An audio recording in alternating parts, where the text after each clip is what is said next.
देवराज ब्राह्मण चोरी करने के बाद भी भगवान शंकर के धाम गया है। उसका एक कारण था कि देवराज ब्राह्मण की माता एक लोटा जल शिव को समर्पित कर। कितना जल? जम के बोलिए जरा। एक लोटा। और आप सबको कहूंगा, शिव मंदिर में प्रतिदिन एक लोटा पानी, एक लोटा जल अवश्य अवश्य चढ़ाइए।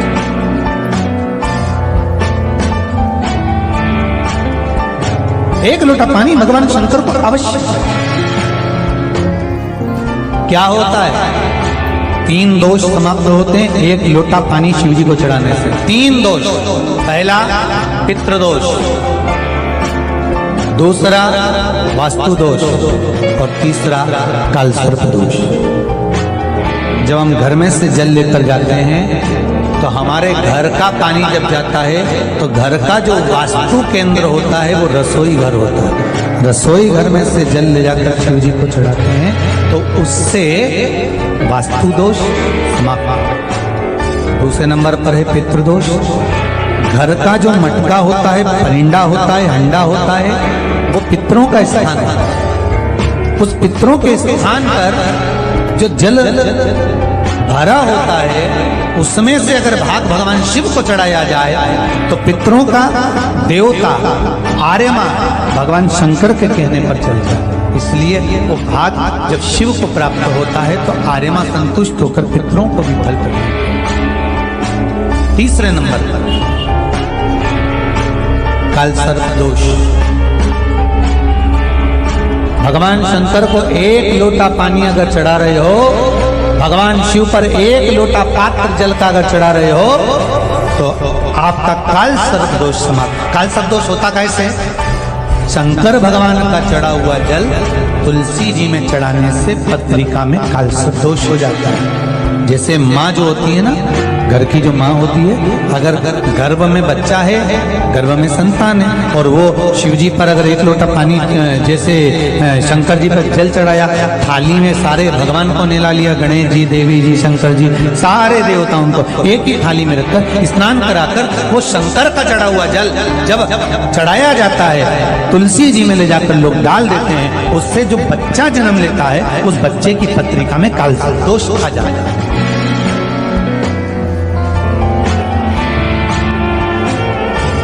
इसलिए शिव महापुराण की कथा कहती है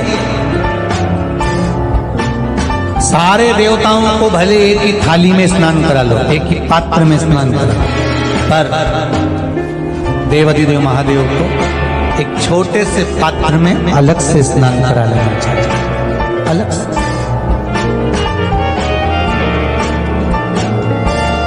और उस पात्र का जल शिव जी को समर्पित करा हुआ जल तुलसी जी में नहीं डालना।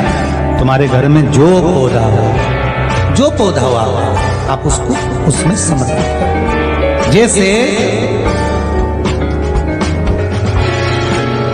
बेलपत्री चढ़ाने के बाद जल चढ़ाना या जल चढ़ाकर बेलपत्र चढ़ाना। एक पत्र है, बड़ा सुंदर है, छोटा सा भाव, प्रश्न अच्छा है, आप सबके हित का।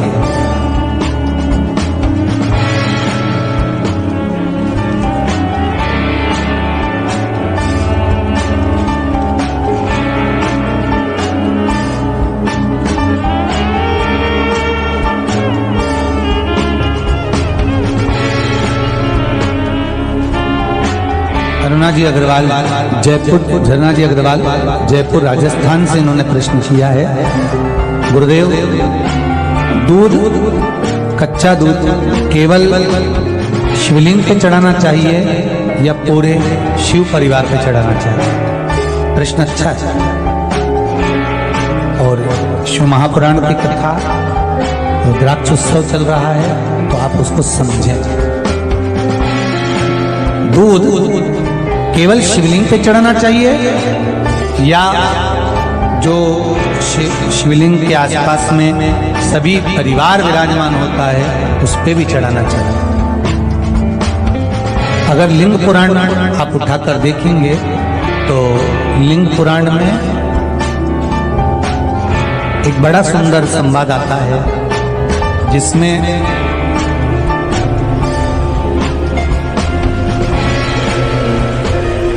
पीले कलर के शिवलिंग का वर्णन,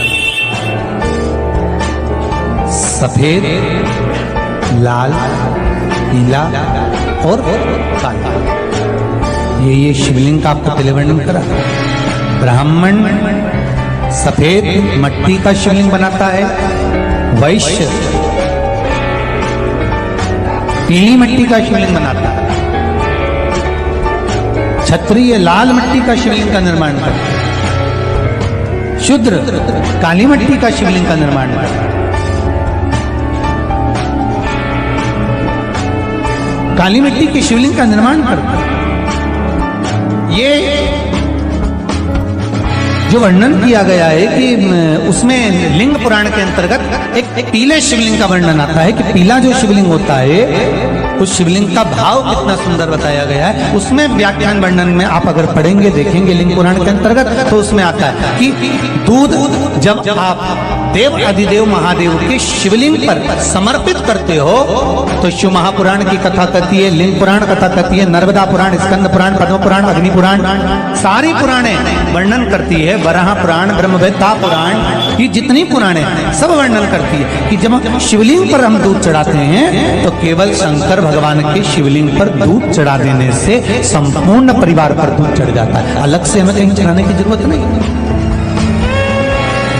अलग से हमें कहीं दूध ले जाकर चढ़ाने की जरूरत नहीं कि हमें गणेश जी को अलग से चढ़ाना पड़ेगा, देवी जी को अलग से चढ़ाना पड़ेगा, कार्तिकेय जी को अलग से चढ़ाना पड़ेगा या नंदी को अलग से चढ़ाना पड़ेगा।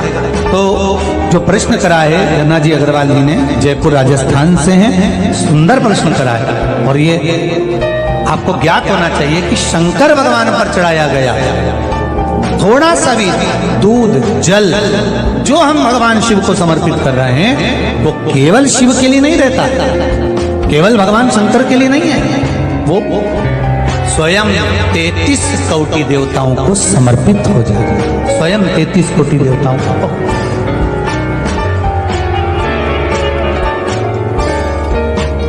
अलग से देने की जरूरत नहीं है।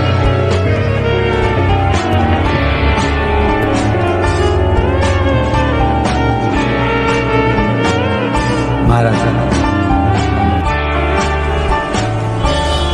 एक लोटा पानी,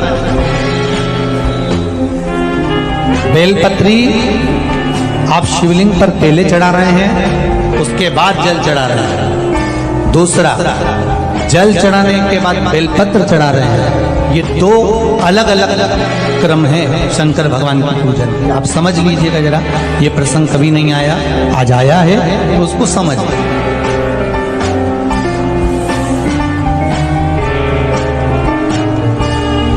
पहले बेलपत्र, उसके बाद में जल जो चढ़ाया जाता है ये रोग मुक्ति के लिए चढ़ाया जाता है। काहे के लिए चढ़ाते हैं? रोग के निवारण, रोग मुक्ति के।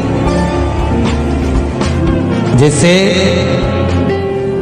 कोरोना महामारी के अंतर्गत अपन सबने स्मरण किया है ऑनलाइन शिव महापुराण में कि एक वर्णन किया था कि अगर ज्यादा स्वास्थ्य गड़बड़ हो रहा है तो एक लोटा दूध था और एक लोटा पानी बेलपत्र रखकर फिर चढ़ाने का उस समय पर वर्णन किया।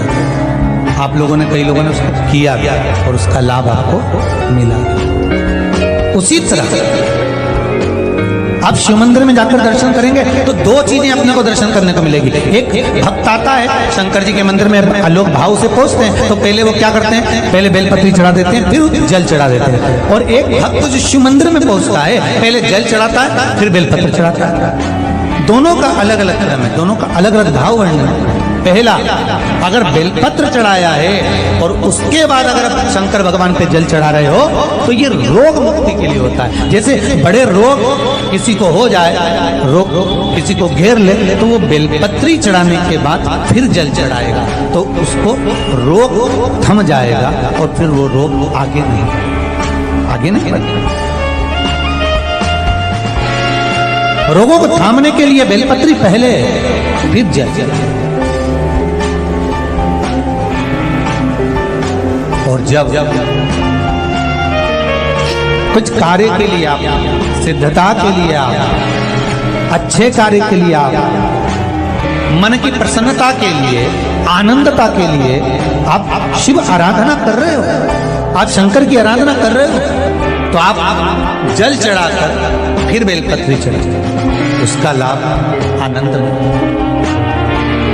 आपने जल चढ़ाया, उसके बाद बेलपत्री,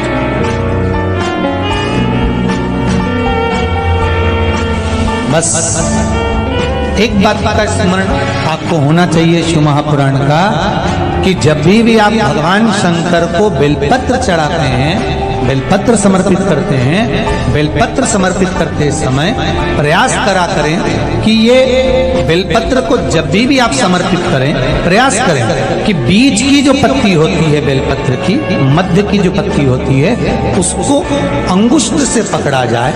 उसके बाद में आप फिर बेलपत्री को शिव पर समर्पित करें, प्रयास करें।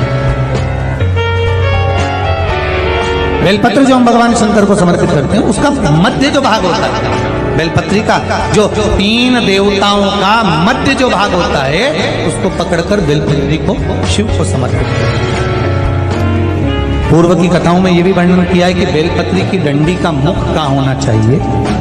पूर्व की कथाओं में यह भी बताया गया है कि बेलपत्री की तीनों डंडियों के बीच में, तीनों पत्तियों के बीच में जो खाली जगह होती है, डंडी होती है, उसका क्या महत्व है, ये पूर्व की कथा में पहले बता चुका। पर आज जो क्रम चल रहा है कथा का, उसमें अपन जो समझ रहे हैं वो ये होना चाहिए कि आप किस कामना से जल चढ़ा रहे हैं, आपके जल चढ़ाने का क्रम क्या है।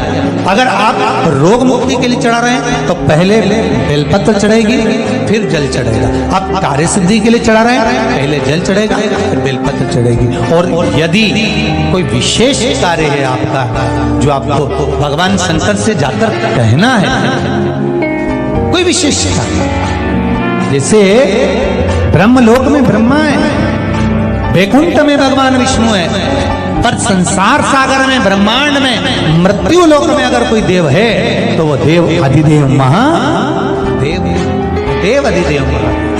दूसरा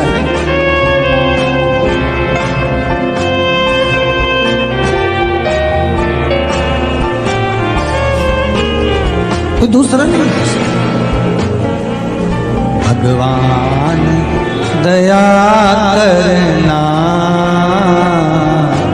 मैं तेरे भरोसे, भोलेनाथ दया करना, मैं तेरे भरोसे। ये भी कहती है 3 जगह का धन बड़ी मुश्किल से बचता है। अगर इनका धन अपने पास में है तो उसके लिए भजन का बल बढ़ाना जरूरी है, भगवान का भजन करना जरूरी है। 3 जगह का धन बचाना बड़ा कठिन काम है और उसका भजन बढ़ाना पड़ता है। 3 जगह का धन, पहला नानी का धन, दूसरा बेईमानी का धन, और तीसरा जजमानी का धन। बड़ी कठिनाई से पचता है, धीरे धीरे पचाना पड़ता है। और इसको अगर पचाना है तो थोड़ा भजन का बल बढ़ाना पड़ेगा। कभी ये मत सोचना कि नाना नानी के घर पर गए तो इनकी पूरी प्रॉपर्टी हमको मिल जाए। वो मिल तो जाती है पर पचाना भारी पड़ जाता है। इसलिए प्रयास करना, भोलेनाथ जी से कहना हमें हमारे भाग्य का देना, हमें दूसरे के भाग्य का नहीं चाहिए। थोड़ा स्लो। हमें हमारे भाग्य का दो, भोलेनाथ जी से कहा हमें दूसरे के भाग्य का नहीं चाहिए। नानी का धन, बेईमानी का धन और जजमानी का धन। कोई ये सोच ले कि मैं जजमान के घर पर गया हूं और मुझे बहुत सारा धन मिल जाए। धन तो मिल जाएगा, पर महाराज इतना याद रखना कि भजन के बल को बढ़ाना पड़ेगा, गायत्री को बढ़ाना पड़ेगा। जब हम गायत्री के जाप ज्यादा करेंगे, गायत्री का स्मरण करेंगे, जब हमारे भजन का बल बढ़ाएंगे, हमारे भगवान की भक्ति का बल बढ़ाएंगे, तब जजमान के घर का धन भी पच सकता है। जब हमारे भजन का बल बढ़ता है तब हम नानी के घर का धन भी पचा सकते हैं। 3 जगह का धन पचाना भारी पड़ जाता है, नानी के घर का, बेईमानी का और जजमानी। बेईमानी का धन भी पचाना बड़ा कठिन है, कहीं से आएगा कहीं निकल जाएगा, रोग में लग गया, बीमारी में लग गया, एक्सीडेंट हो गया, ये हो गया, वो हो गया, दुख ही दुख जिंदगी में आते रहे और तकलीफें भोगते रहे, बड़ा कठिन है हमारा, बड़ा। थोड़ा सा आप लोगों को बुरा जरूर लग सकता है कि गुरुजी आप बोल रहे हो नानी के घर का धन तो नाती पंथी के लिए होता है, मना नहीं है, पर अगर तुम लेकर आए हो, जिद कर कर, झगड़ कर, लड़कर तुम लेकर आ तो गए, परंतु इतना याद रखना कि उस धन का सदुपयोग करने के लिए थोड़ा सा धर्म भी करना, गौ माता की सेवा करना। नानी के यहाँ का धन आया है तो थोड़ा गौ माता की सेवा में लगाओ, नानी के घर का धन आया है तो कहीं ऐसा कार्य करना, कोई गरीब की लड़की हो, उसकी शादी नहीं हो रही हो, पैसा नहीं हो, तो उस गरीब के कन्यादान में भी लगाओ, गरीब के विवाह आदि में। कोई बच्चा पढ़ना चाहता है, विद्या लेना चाहता है, एजुकेशन करना चाहता है, उसके पास में विद्या का धन नहीं है, पढ़ने के लिए धन नहीं है, तुम नानी के यहाँ से लाए हो, बेईमानी का धन आया है या कोई धन ज्यादा आ गया, उसमें से थोड़ा सा निकाल कर बच्चे की एजुकेशन में लगा दो। हम ये नहीं कहेंगे कि तुम कहीं ले जाकर इधर उधर, तुम तो उस बच्चे की एजुकेशन में लगाओ, पढ़ाओ, विद्याध्ययन कराओ, प्रयास करो। पचाना कठिन है, इसलिए अपने भजन के बल को बढ़ाइए। एक ब्राह्मण, एक साधु, एक सन्यासी, एक तपस्वी, एक साधक, एक उपासक अगर किसी के घर का भोजन भी कर कर आते हैं तो उनको गायत्री का बल बढ़ाना पड़ता है। अगर भोजन कर कर आए हैं ना तो फिर उनको भगवान का भजन का बल बढ़ाना पड़ेगा, गायत्री बढ़ाना पड़ेगी, तब जाकर हम जिसके यहाँ का खाकर आए हैं उसका पच पाए।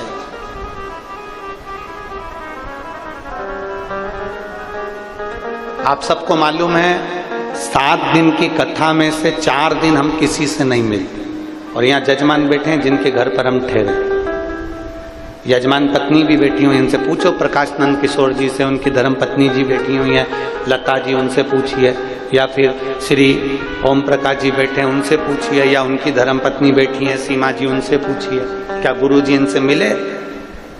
आज 3 दिन हो गए, आपसे हमारा कोई मिलना जुलना नहीं। इनके घर के बच्चों से भी पूछ लो क्या गुरु जी नीचे उतर कर आए, किसी से बात करी, मिलना हुआ? नहीं। हमारे ठाकुर जी की सेवा, हमारा जो शिवलिंग है उसकी आराधना, हमारे शालिग्राम भगवान है उसकी पूजन, और अपना पाठ और आराधना, अपना भजन का बल बढ़ाओ। क्योंकि जिनके यहाँ पर ठहरे हैं, अगर हम उनका भोजन कर रहे हैं तो अपने भजन का बल बढ़ेगा, तो जिनके यहाँ पर ठहरे हैं मेरा भोलेनाथ उनकी भी कृपा करता हुआ आगे अग्रण्यता, भजन के बल को बढ़ा।